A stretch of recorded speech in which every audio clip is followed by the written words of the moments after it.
안녕하세요. 30대 중반의 여성입니다. 날씨가 갑자기 추워져서 그런지 문득 옛날 생각이 나네요. 뭐, 옛날이라고 해봤자 3년 전이지만요. 지금은 자유로운 몸이지만 그때는 쫌생이 남편과 그지 같은 시댁에 묶인 몸이었답니다. 왜 그렇게 참고 버티느라 고생을 했는지 모르겠어요. 이렇게 놔버리니까 편한 걸 말이에요.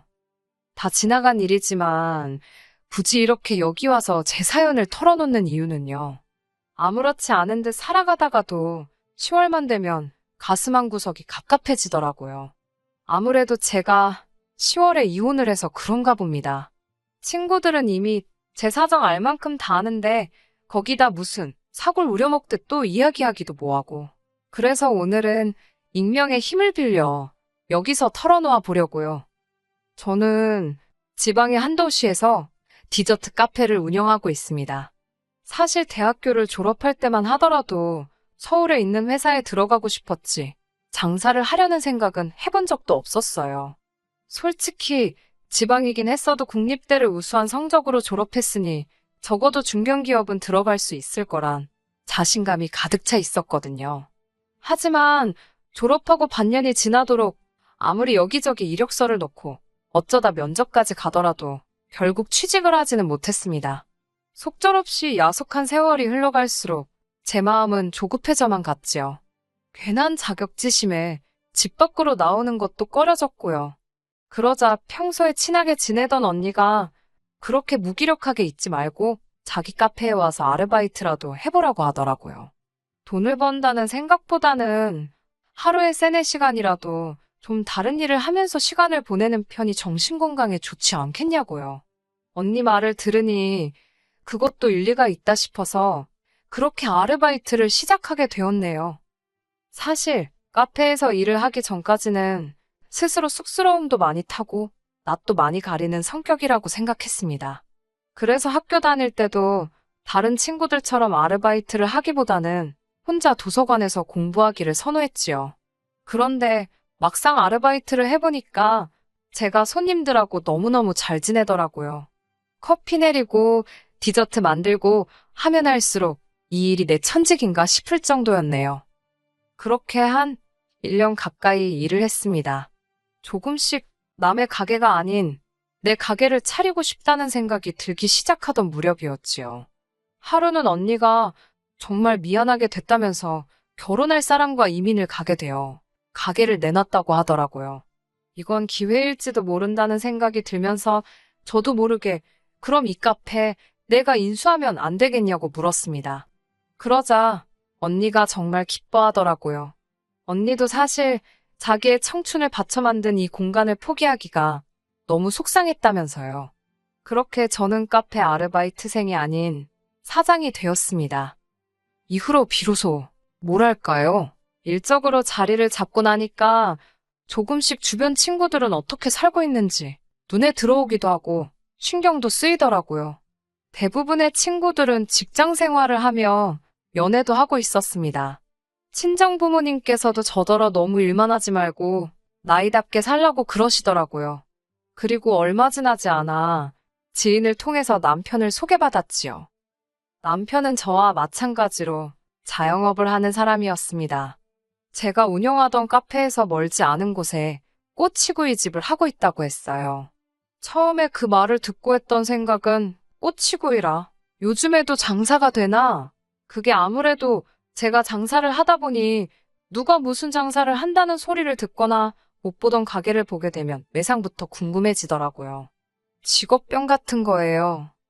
남편은 저보다 4살이 많았고 이번 가게가 3번째 가게라고 했습니다.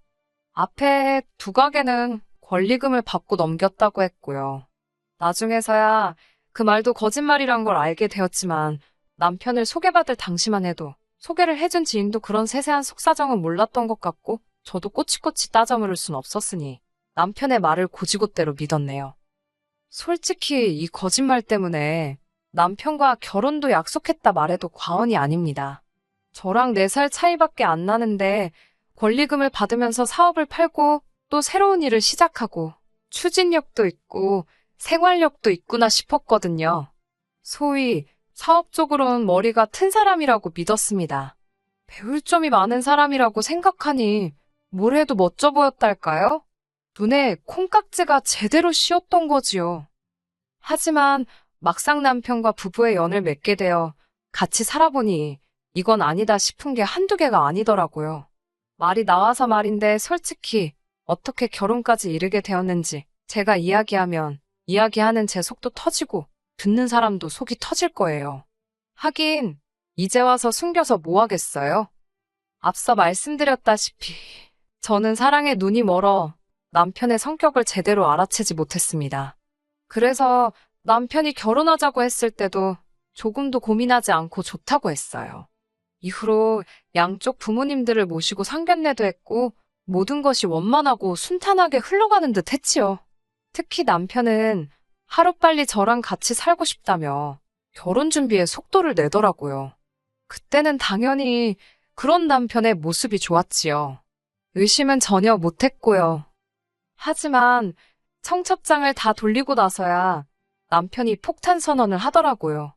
사업상의 이유로 자기 돈이 여기저기 다 묶여 있답니다. 그래서 당장 결혼식을 비롯해 신혼살림에 동원할 수 있는 돈이 많지가 않다고요. 1억을 해주네, 외제차를 사주네 하던 시댁도 남편과 비슷한 소리를 했습니다. 확실한 투자처가 있어서 급하게 그쪽에 돈을 넣어두었다는 거예요. 당연히 저는 크게 실망했고 남편에게 크게 화를 냈습니다. 가정가구 다 계약해놓고 집도 잔금만 치르면 되는데 이제 와서 그런 소리를 하면 어떡하냐고 처음으로 남편에게 큰 소리를 냈던 것 같아요. 남편은 몹시 난처한 표정으로 정말 미안하답니다. 자기도 이렇게 될 줄은 몰랐다면서 진심으로 저에게 용서를 구한다 했어요. 이게 만약 제 이야기가 아니라 친한 친구의 사연이었다면 당장이라도 때려치라고 그 남자 이상하다고 했을 겁니다. 하지만 막상 제 자신에게 이런 일이 닥치니 파혼은 무슨, 파혼이란 두 글자도 생각이 나지 않았어요. 부끄럽게도 당장 눈앞에 닥친 잔금이라던가 계약들은 어떻게 정리를 해야 할지 그런 고민만 했습니다. 그러다 비로소 파혼을 해야 하나 싶었을 땐 사람들이 얼마나 수군거릴지, 부모님께서 저 때문에 얼마나 창피하실지 같은 철없는 생각들만 들었지요. 결국 저는 돈 관리는 각자 하고 결혼 비용은 어떻게든 반반 부담하는 조건으로 결혼을 진행하게 되었습니다. 그렇게 남편 돈 5천과 제 돈 8천 그리고 대출을 받아 결혼식부터 전세집까지 해결해야 했네요. 그래도 그때까지는 남편이 계속해서 미안해하는 모습을 보였기 때문에 저도 속이 상했던 거지 남편이 믿거나 원망스럽지는 않았습니다. 사람 일이라는 게 사업도 그렇고 인간관계도 그렇고 항상 마음먹은 대로 되는 것만은 아니잖아요. 배우자로서 남편이 얼마나 힘들고 답답할지 그 마음을 이해하려고 했습니다. 그리고 솔직히 제가 시부모님이었다면 이런 며느리인 저에게 미안하고 한편으론 고맙고 그랬을 것 같아요. 하지만 저희 시부모님은 전혀 다른 각도로 이 상황을 지켜보고 계셨습니다. 남편과 저는 생활비 통장에 각자 150만 원씩 넣고 나머지는 알아서 관리하기로 약속한 상태였어요. 남편도 남편의 사업장이 따로 있고 저도 제 사업장이 따로 있는 데다가 이게 저희들이 같이 시작한 사업이 아니다 보니 서로 참견하지 않기로 했었지요. 하지만 시부모님께서는 결혼도 했으니 제 사업보다는 남편 사업이 우선시되어야 한다는 주의셨습니다. 그래서 저희가 생활비를 제외한 돈은 각자 관리한다는 이야기를 들으셨을 땐 크게 불편해하시더라고요. 사실 그 무렵 남편 매장의 매출이 급격히 떨어지고 있었거든요. 저는 꼬치구이라는 음식은 대중적이니까 나이 상관없이 누구나 와서 먹을 수 있게 해야 한다고 조언했어요. 하지만 남편은 젊은 사람들이 많이 와야 맛집이라고 소문이 난다면서 갑자기 메뉴판을 전부 다 영어로 바꾸질 않나, 손님들을 나이로 차별하지를 않나. 한 번은 60대 중반쯤으로 보이는 손님 4분이 오셨는데 가게 음식이 매워서 못 드실 거라며 거의 내쫓다시피 손님들을 내보내기까지 했지요. 그 광경을 보곤 정말이지 제정신인가 싶었고 달리 뭐라 할 말이 없더라고요. 막말로 동네에서 장사를 그따위로 하니 안 좋은 소문이 나는 건 시간 문제겠다 싶었지요. 저런데 앞에 두 가게를 권리금을 받고 넘겼다고? 의심스러워서 결국 인근 부동산 아저씨들에게 수소문을 했고 그 이야기도 거짓말이었다는 걸 알게 되었습니다. 권리금은 개뿔, 그나마 있던 보증금도 다 까먹고 그러고도 안 나가서 건물주가 내용 증명을 보내고 말도 아니었다고요. 남편을 제외한 모든 사람들이 왜 매상이 안 나오는지 뻔히 알고 있었지만 남편은 남의 의견에는 관심이 없었고 한번 들어라도 볼 생각조차 없었습니다. 어이없게도 남편은 아무래도 장사가 안 되는 이유가 자기가 인테리어에 투자를 안 해서 그런 것 같다며 급기야 저에게 돈을 빌려달라고 하더라고요. 고민 끝에 부부이기 전에 사업가 대 사업가로 돈거래는 안 하고 싶다고 딱 잘라 선을 그었지요. 그러자 남편은 어떻게 부부 사이가 먼저지 남편이 죽게 생겼는데 넌 팔자 좋게 사업가 타령이나 하고 있는 거냐며 서운하다며 난리를 치더라고요. 그런 남편의 어거지에 저도 그때는 신물이 나서 사업하는데 필요한 돈을 빌려달라니까 당연히 사업가로서 대답을 한 건데 뭐가 문제냐고 저도 지지 않고 받아쳤네요. 이후로 며칠 동안 남편과 저는 계속해서 기싸움을 했습니다. 남편은 제가 냉정하고 매정하다며 너무 무섭다는 소리를 해댔고 저는 저대로 이렇게 무책임하고 무능력한 사람인지 몰랐다고 화를 냈거든요. 심지어 반복되는 싸움에 지쳐버린 저희는 급기야 한 집안 안에서 서로를 모른 채 하기도 했어요. 왜 이런 스트레스를 받아야 하고 이런 마음고생까지 해야 하는 건지 도무지 납득할 수가 없었네요. 그래도 이쯤에서 끝났다면 저희가 이렇게 이혼까지 하는 일은 없었을 겁니다. 부부 사이의 일이니까 부부싸움은 칼로 물베기라는 말도 있잖아요. 그런데 그런 와중에 어머님께서 연락을 해오셨어요. 저에게 너무너무 실망을 하셨다면서 말이지요. 무슨 말씀이신가 들어보니 남편 가게가 잘 되면 결국 그러면 그 돈 누가 쓰겠냐고 다 제가 쓸 거 아니냐입니다. 그런 미래를 위해 투자 좀 한다 생각하고 남편에게 돈 좀 빌려주지. 그걸 그렇게 인색하게 구냐며 절 꾸짖으시더라고요. 결국 참다 못한 제가 남편이 한 거짓말에 대해서 이야기를 꺼냈어요. 남편이 전에도 두 가게를 말아먹었고 이번에도 가게 운영하는 걸 보니 영 심상치 않다고요. 냉정하게 말해서 제가 돈을 빌려준 뒤 망하기라도 하면 남편한테 그걸 받아낼 수 있는 것도 아니고 결국 제 살 깎아먹기나 마찬가지라서 보태줄 수가 없다고요. 제발 이해해달라고 그리고 말이 나온 김에 어머님께서 남편 좀 설득해달라고 부탁을 드렸지요. 하지만 어머님께선 제 이야기를 들으시더니 정말 불같이 화를 내셨습니다. 니까짓게 사업에 대해서 알면 뭘 얼마나 안다고 남편이 하는 일을 가지고 이러쿵저러쿵 말이 많냐고요. 그까짓 돈 몇 푼 있다고 유세 떠는 거냐며 제 꼴 보기 싫어서라도 당신이 어떻게든 도와주실 거랍니다. 저는 그렇게 하시라고 어머님 재산, 어머님 마음대로 하시는 거지 저는 아무 관심도 없다고 대꾸했네요. 솔직히 어머님과 대화를 나누는 내내 제가 어머님께 지나친 건 아닌지 신경이 쓰이긴 했습니다. 하지만 만약 이번에 어머님과 남편 뜻대로 해주게 된다면 앞으로도 이 집에서 제 의견이란 없겠구나 싶어서 욕먹을 걸 알면서도 제 고집을 꺾지 않았네요. 그리고 며칠 뒤 기세등등해진 남편이 저에게 한껏 비아냥거리듯 어머님께서 5천만 원을 해주셨다며 자랑을 해왔습니다. 저도 참 웃긴 게 어머님께 마음대로 하시라고 그렇게 호언장담을 해놓고 막상 어머님께서 남편에게 진짜로 돈을 해주셨단 이야기를 들으니까 왠지 서운한 마음이 들더라고요.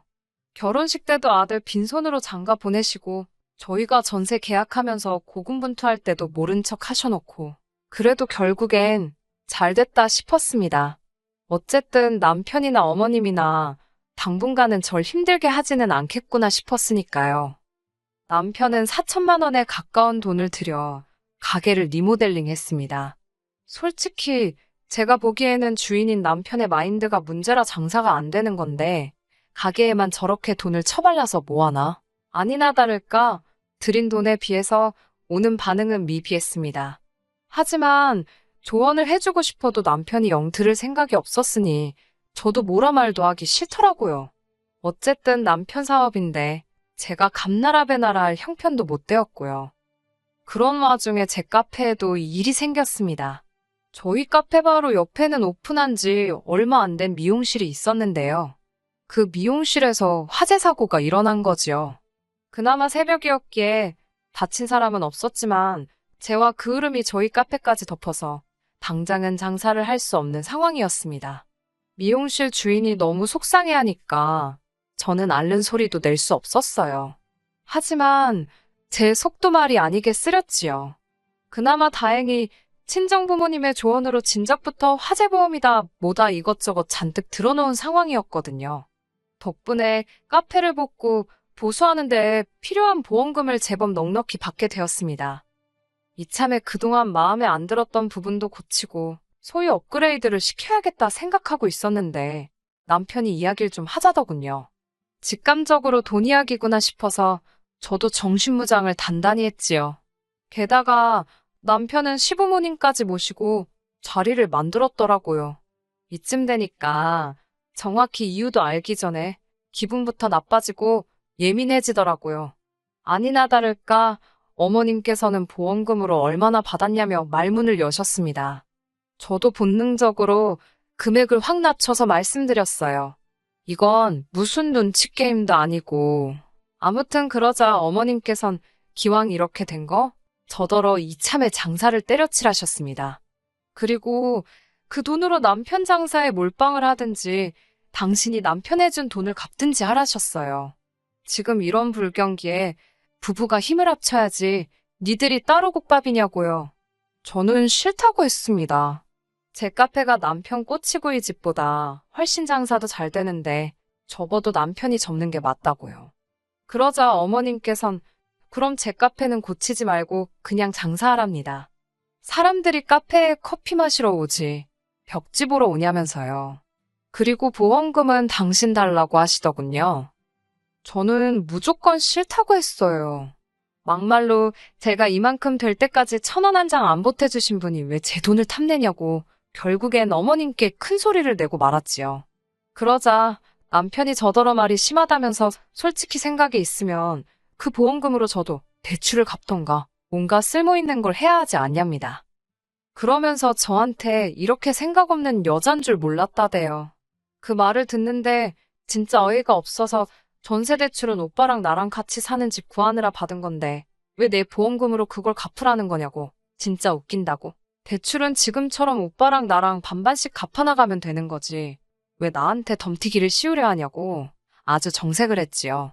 그러자 남편이 이제 보니 저더러 진짜 독하다면서 사귈 때는 이런 성격을 어떻게 숨긴 거냐고 사기 결혼이란 소리를 입에 담더라고요.